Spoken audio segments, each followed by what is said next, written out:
Hello everyone, welcome to the channel, welcome to new video. আশা করি সবাই ভালো আছেন। তো এই ভিডিওতে শেয়ার করব ইয়ামাহা R3 একটা full detail walk around with ride review thanks to Dream Wheels Bardhaman এই বাইকটা প্রোভাইড করার জন্য। তো চলো শুরু করা যাক। লেটস স্টার্ট উইথ দ্য কি। একটা নর্মাল কি প্রোভাইড করে ইয়ামাহা, এত প্রিমিয়াম বাইক, কিটা কিন্তু খুব নর্মাল। তো overall design is very premium, very sporty. সামনে এলইডি হেডলাইটস বোথ সাইডে এবং মাঝখানে একটা হলো design, front mudguard with Yamaha sticker. যদি বাঁ দিকে দেখো এখানে ইন্ডিকেটার কিন্তু এলইডি ইয়ামাহা R3-র স্টিকার লাগানো রয়েছে। সামনে একটা বাল্কি ডিজাইন থেকে শুরু করে ডিজাইনটা কিন্তু পিছনে গিয়ে আস্তে আস্তে স্লিক ডিজাইনে পরিণত হচ্ছে। এখানে জাস্ট একটা পয়েন্টে এসে শেষ হচ্ছে। এর ওপরে দেখতে পাচ্ছি ইয়ামাহা 3D এমব্লেম লাগানো রয়েছে, LED tail light, rear mudguard, LED turn blinkers and তার নিচে রিফ্লেক্টর এবং নাম্বার প্লেটের লাইট। এটা হচ্ছে রাইডার্স ফুট প্যাগ, এটা হচ্ছে পিলিয়ন ফুট প্যাগ। স্টিয়ারিংয়ে দেখতে পাচ্ছ অনেক কার্ডস দিয়েছে কোম্পানি। এই কার্ডসগুলো কিন্তু এয়ার ড্র্যাগ মিনিমাল করতে এবং ইঞ্জিনকে ঠান্ডা করতে সাহায্য করে। যদিও এখানে লিকুইড কুলিং প্রোভাইড করে, বাট এটা থেকে হাওয়াটা কিন্তু রাইডারের পায়ে লাগবে না, বাইপাস হয়ে বেরিয়ে যাবে। Premium aluminium swing arm provide করে কোম্পানি। গাড়িটার গ্রাউন্ড ক্লিয়ারেন্স হচ্ছে 160 মিলিমিটার। তো খুব বেশি গ্রাউন্ড ক্লিয়ারেন্স দেয়নি, বাট মোটামুটি সিটি হার্ডেলস এবং uneven bump, bad road tackle করে নিতে পারবে। বাট খুব বড় বাম্প হলে you have to take care of this. এখানে কোম্পানি একটা 14 লিটার্সের ফিউল ট্যাঙ্ক প্রোভাইড করে অ্যান্ড দ্য সিট 780 মিলিমিটারের রাইডার সিট প্রোভাইড করে। সো খুবই অ্যাক্সেসেবল একটা সিট হাইট, যে কোনো হাইটের লোকজন এটা চালাতে পারবে। ফর অ্যান এক্সাম্পল, আমার হাইট হচ্ছে 5 ফুট 8 ইঞ্চেস। সো আমি যদি গাড়িটাতে চাপি both side I can easily flat foot. তো ফ্ল্যাট ফুট হওয়ার ফলে গাড়িটা ম্যানুভার করতে, স্ট্যান্ড স্টিল অবস্থায় এগু পিছু করতে, মানে জাস্ট লাইক দিস, পার্কিং থেকে পিছনো বা এগোনো, এই টাইমে কিন্তু খুবই হেল্পফুল হবে। অ্যান্ড রাইডার্স ট্রায়াঙ্গেল যদি বলি, আমার ফুট দেখতে পাচ্ছ আমার নিচেই আছে, বাট স্লাইডলি রিয়ার সেট। এই জায়গাটা ন্যারো আছে, তার ফলে ট্যাঙ্ক গ্র্যাব করতে এবং লিন করার সময়, কর্নারিংয়ের সময় কিন্তু একটা কনফিডেন্স অ্যাসপায়ারিং ব্যাপার হবে। এটা এই ওপরের ট্যাঙ্কটা জাস্ট এরকম বড় হয়ে এসছে, তার ফলে একটা বিগ বাইক ফিল তো ডেফিনেটলি প্রোভাইড করবে।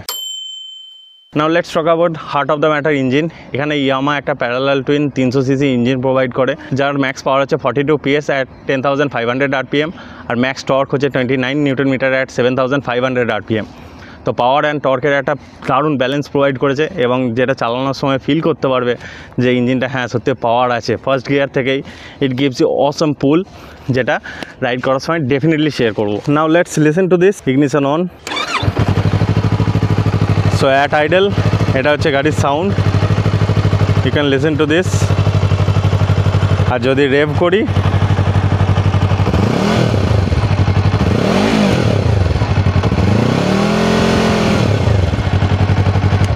ইনিশিয়ালি খুব স্মুথ, বাট যত রেভ বাড়াবে তত কিন্তু সাউন্ডটাও ইনক্রিজ হতে থাকবে, এবং এটা হেলমেটের ভেতরে কিন্তু বেশ একটা দারুণ ফিল দেবে। Next is gear box. এখানে একটা 6 স্পিড ম্যানুয়াল ট্রান্সমিশন প্রোভাইড করে with slip and assist clutch, এবং এখানে কিন্তু কুইক শিফটার প্রোভাইড করেছে কোম্পানি, যেটা রাইড করার সময় দেখবো। Now let's come to the handle bar. Right side handle বারে কোম্পানি প্রোভাইড করে ইন্টিগ্রেটেড ইঞ্জিন স্টার্ট স্টপ এবং সেলফ বাটন। তার নিচে হচ্ছে হ্যাজার্ড। এই হ্যাজার্ড বাটন অন করে দিলে 4টে ইন্ডিকেটার একসাথে ব্লিঙ্ক করবে। হ্যাজার্ড অন করে আমি যদি ইগনিশন অফও করে দিই, তাহলে কিন্তু দেখতে পাচ্ছ হ্যাজার্ড অন আছে, মানে ইনফ্যাক্ট এখানে ইগনিশন অফ আছে কিন্তু ইন্ডিকেটারসগুলো দেখো অন রয়েছে। রাত্রেবেলা বা কোনো অকওয়ার্ড সিচুয়েশানে যদি গাড়ি বন্ধ করে দাঁড়াতে হয়, তাহলে কিন্তু ইগনিশন অন করে রাখলে অনেক সময় ব্যাটারি ড্রেন আউট হয়ে যাওয়ার একটা ভয় থাকে। এই ক্ষেত্রে কিন্তু সেই ভয়টা থাকবে না। ইনফ্যাক্ট এটাকে সুইচ অফ করার জন্য হ্যাজার্ডটা কিন্তু এখান থেকে অফ করে দিলে এখন অফ হচ্ছে না, দেখো। এটা অফ করার জন্য গাড়িটাকে অন করতে হবে, দেন দেখো অফ হয়ে গেল। এরপর ইগনিশন অফ করে দাও, আর কিন্তু হ্যাজার্ড অন নেই। So this is a pretty cool feature. Left side handle বারে প্রথমে পাস সুইচ, দেন আপার ডিপার, হর্ন, আর এটা হচ্ছে ইন্ডিকেটার্স।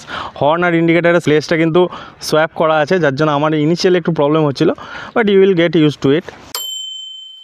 চাবিটা একটু অফসেট পজিশনে দিয়েছে। এখানে চাবি অন করার সাথে সাথে একটা ফুল সোয়াইপ হয়, ফুল ডিজিটাল ডিসপ্লে প্রোভাইড করেছে ইয়ামাহা। এখানে রাইট সাইডে কোম্পানি প্রোভাইড করেছে স্পিড, তার নিচে হচ্ছে ফিউয়েল, তার নিচে টোটাল ওডো, বাঁ দিকে হচ্ছে টাইম, এবং তার উপরে engine temperature, gear position indicator, এবং সবথেকে ওপরে হচ্ছে ট্যাকোমিটার। তো এখানে দেখতে পাচ্ছ 13,000 পর্যন্ত করা আছে। তো 10,000 11,000 অবধি তোমরা গাড়িটাকে রেড লাইন করতে পারো। তো বুঝতে পারছো কীরকম একটা হাই কোয়ালিটির ইঞ্জিন প্রোভাইড করেছে, যে এত বেশি রেভ রেঞ্জ অ্যাচিভ করা যেতে পারে। ট্রিপ 1, ট্রিপ 2 এবং ট্রিপ F, এই 3টের মধ্যে তোমরা টগল করতে পারো। লাইভ মাইলেজ এখানে দেখাবে, টোটাল কতটা ফুয়েল কনজাম্পশন হয়েছে সেটাও দেখাবে। এছাড়াও দু সাইডে রয়েছে টেলটেড লাইটস, যেমন বাঁদিকে neutral side indicator, engine heat এবং ইঞ্জিন ওয়েল ফাংশন। রাইট সাইডে রয়েছে ABS, high beam, side indicator এবং ওপরে ইয়ামাহার লোগোটা। ইলেকট্রনিক ফিচার্স বলতে ট্র্যাকশন কন্ট্রোল এখানে দেওয়া আছে। Now let's talk about the wheels. সামনে এবং পিছনে কোম্পানি প্রোভাইড করে 17 ইঞ্চের হুইল।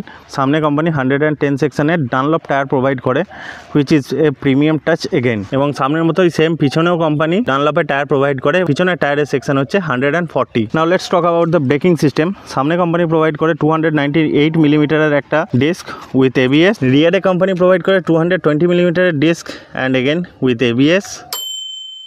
সামনে কোম্পানি প্রোভাইড করে telescopic upside down fork and রিয়ারে কোম্পানি প্রোভাইড করে মনোশক। সাসপেনশন কিন্তু একটু হার্ড হবে, যেহেতু এটা একটা স্পোর্টস বাইক, এবং স্পোর্টস বাইকের ক্ষেত্রে সাসপেনশনের স্টেবিলিটিটা কিন্তু মেন থিং। কোম্পানি স্টেবিলিটির ওপর বেশি ফোকাস করে, যার জন্য কিন্তু সাসপেনশনটা একটু হার্ড হয়ে থাকে generally.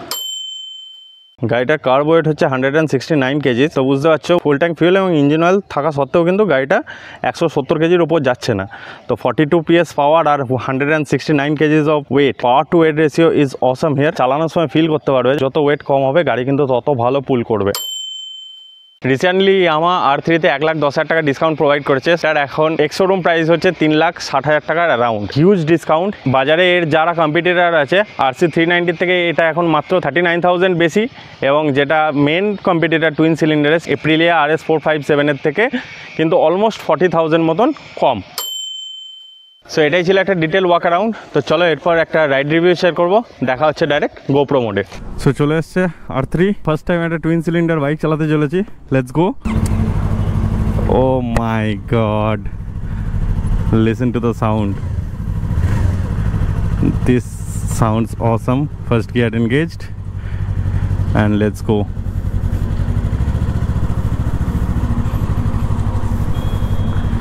Initial feel is very smooth.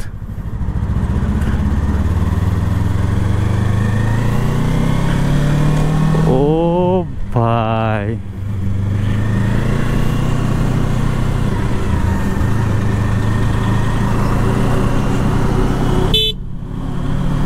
আচ্ছা হর্নের পজিশনটা একটু অন্যরকম, যার জন্য আমার একটু প্রবলেম হচ্ছে হর্নটা দিতে। অ্যান্ড রিয়ার ভিউ মিরারটা সেইভাবে সেট করা নেই, but it's okay. Third gear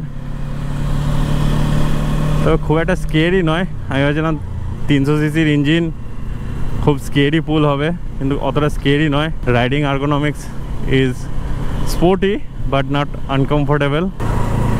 okay, main হাইওয়েতে উঠলাম, let's pull it.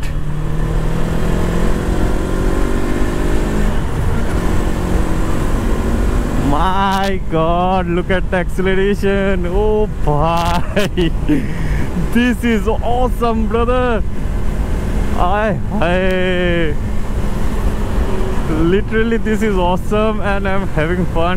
Currently at 6,000 RPM, 6th gear, and the engine is pulling awesome. Let's pull it once more. 90, 95. Oh, oh.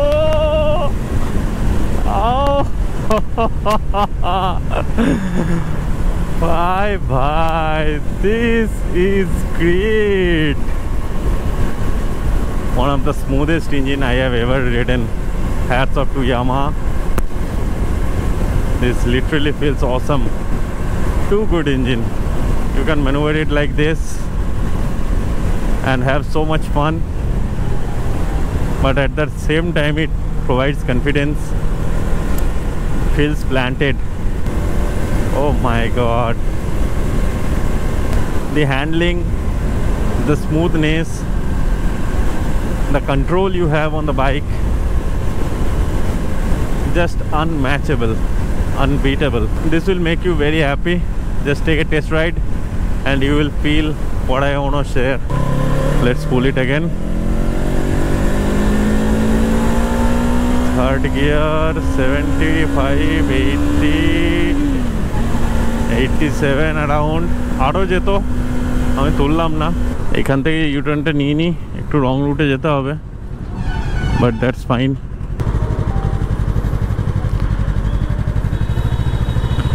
খুবই ছোট একটা turning radius. দেখো second gear, গাড়ির speed 26, and I can easily shift to third gear. Quick shifter works fine. তো যারা sporty enthusiast ride করতে ভালোবাসো তাদের জন্য গুড নিউজ। কি স্মুথ টুইন সিলিন্ডার, এতকাল পর্যন্ত সিঙ্গেল সিলিন্ডার বাইক চালিয়েছি, বাট টুইন সিলিন্ডারে আলাদাই স্মুথনেস, অসাম ফিল, এবং গিয়ার শিফটিংও খুবই ক্রিস্প, একদম অন স্পট। জাস্ট একটা প্রপার ক্লিক সাউন্ড হয় গিয়ার শিফটিংয়ের সময়, এটা অ্যাসিওর করবে যে হ্যাঁ গিয়ার পড়েছে। খুব সুন্দর গিয়ার বক্স, একটুও ক্লাঙ্কি না। সাসপেনশন মোটামুটি অ্যাজ আই সেড যে স্পোর্টস বাইকের সাসপেনশন কিন্তু একটু স্টিফই হয়, যেটা স্টেবিলিটিটাকে মেনটেন করার জন্য কোম্পানি করে। So that is acceptable, not a big deal.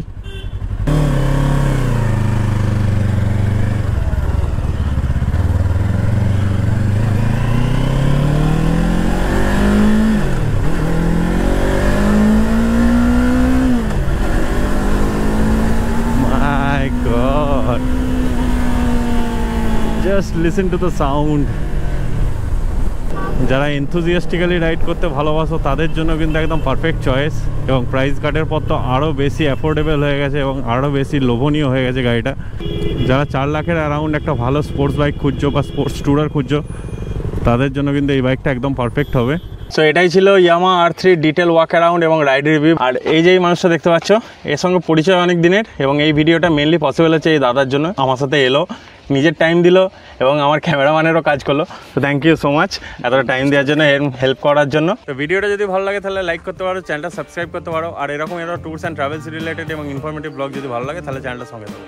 Thank you, thanks for watching, by.